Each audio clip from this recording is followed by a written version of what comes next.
In the quiet corridors of Yale University, a group of wealthy, influential figures met one spring day in 1996. They gathered to celebrate the launch of a groundbreaking new painkiller, Oxycontin, and to toast to their profits-to-be. The faces around the table belonged to the Sackler family, owners of Purdue Pharma, and they had a vision that would forever change the course of America's health. The Sackler family had long been known as patrons of the arts and philanthropists. Their name adorned prestigious institutions worldwide, from the Sackler wing of the Metropolitan Museum of Art to the Sackler School of Medicine. However, their immense wealth had been derived from a pharmaceutical empire founded by Arthur Sackler in the 1950s. The torch had been passed on to his brothers, Mortimer and Raymond, who in turn had handed it over to their own sons. As Purdue Pharma's CEO, Richard Sackler, addressed the crowd at Yale, he spoke of a revolution in pain management. Oxycontin, he declared, was non-addictive and would transform the way doctors treated chronic pain.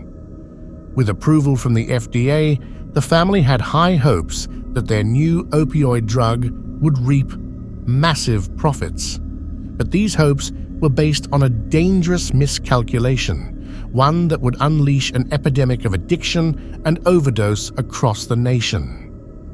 Oxycontin's slow-release formula contained high doses of the powerful opioid oxycodone, and it was nothing short of a ticking time bomb.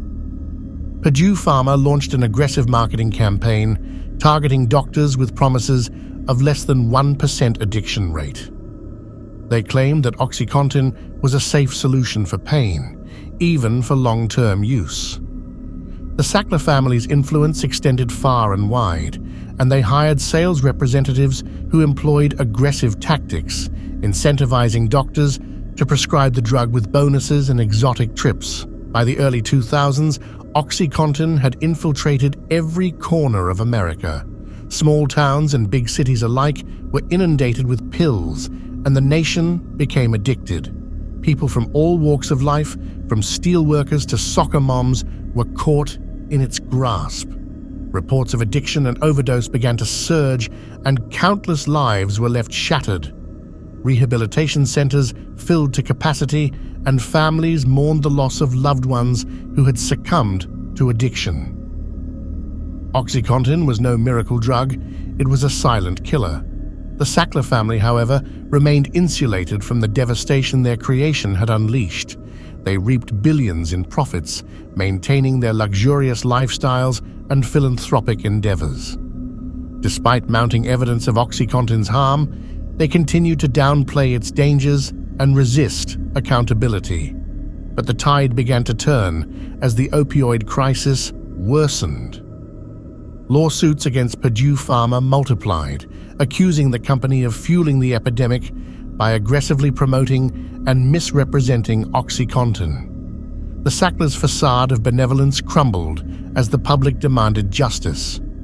In 2019, Purdue Pharma filed for bankruptcy, attempting to shield the Sacklers from further liability. The legal battle continued, and in 2022, multiple states and municipalities reached a historic settlement, which required the Sackler family to pay billions to address the opioid crisis they had helped create. Their fortune, once considered untouchable, was finally being held accountable for the devastation it had wrought. The Sackler family's name, once synonymous with philanthropy and prestige, now carried a dark stain of addiction and death. Their story was a cautionary tale of the corrupting power of unchecked corporate greed and the consequences of prioritizing profit over people's lives. As the legal battles raged on, the nation grappled with the consequences of the Oxycontin epidemic, seeking both justice and healing for the wounds it had inflicted. As the lawsuits and settlements unfolded, a growing consensus emerged that the Sackler family's wealth had been built on the suffering of countless individuals and communities.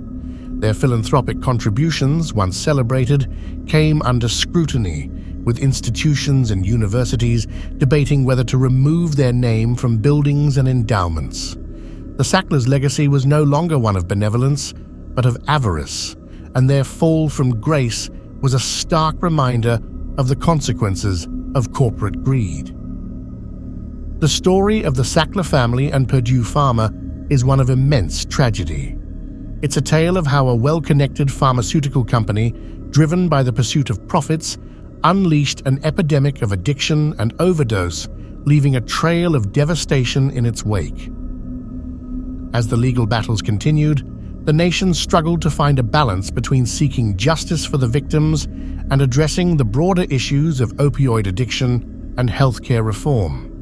The lessons learned from this tragic chapter in American history would hopefully lead to greater awareness, accountability, and reform in the pharmaceutical industry, ensuring that such a crisis would never happen again. Thanks for watching the video. This is a new channel with a big mission: to bring you the most intriguing stories that go beyond history. We would love your support. Subscribe, like the video, and turn on post notifications to never miss a video.